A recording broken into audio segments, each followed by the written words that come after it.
مواهب الدنیا والا را نقل کړي دي وای حضرت عثمان رضی الله تعالی عنہ یو شایسته کشنۍ ولیدي کشنۍ بچي چې ویل دي بیا حضرت عثمان وویل ول دغه کشنۍ پر زنه باندې یو تور خال ورولګوي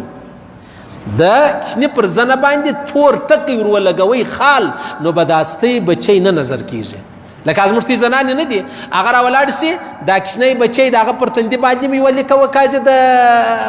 پرانجو باندې پاغه چش سلایې بولی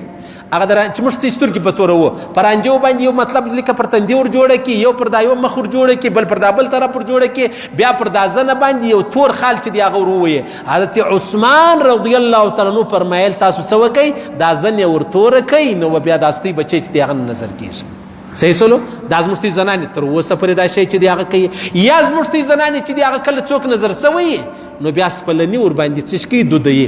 او سپلنی چې دی عزیزانو د قران او د حدیث سره تعلق نه لري نه په قران کې راغلی دا خبره نه په حدیثو کې راغلی ده ها په مجرباتو کې راغلی ده د تجربې سره تعلق لري د ازمشتي سپین سري زنانې هغه پر د خپل بچي باندې سپلنی چې دی هغه دود کې یا راواخل په لاس کې مطلب پر دا بچي باندې مطلب پر سترګو پر بدن باندې ورتیر کې نو بیا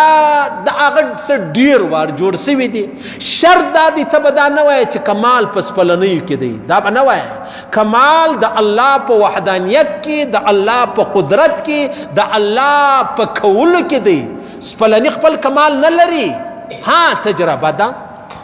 یا هغه په ټکرې راواخله ازمشتي زنانې څوک نظر سوی بیا راواخلې هغه سپین هغه د ډبر رقم هغه راواخلې پر دا بچي یا پر دغه څوک نظر سوی پر هغه تیر کې بیا څه چم وکړي بیا راواخلې هغه پر اور باندې کښېږدي چې کښېږدي هغه بیا پټاو شي یا صورت جوړ شي دا د قرآن او د حدیث خبرې نه دي دا د تجربو خبرې دي قرآن به نه بولي حدیث به نه بولي سنت به نه بولي ضروري به نه بولي ها تجربه ده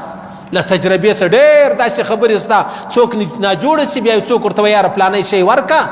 د هغه څه به جوړ شي قرار چې پلانی شی ورکړي د هغه څخه جوړ شي نو هیڅ پروا چې د هغه نه لري دا شیان چې دی هغه ثابته دي دا شیان چې دی هغه کېدلی شي او په دې شیانو کې الله پاک چې دی هغه شفا یې شه د الله پاک و دې ته لاره چې د هغه ورکړې ده نو دا خبرې چې دی هغه جایزه دي صحیح سلو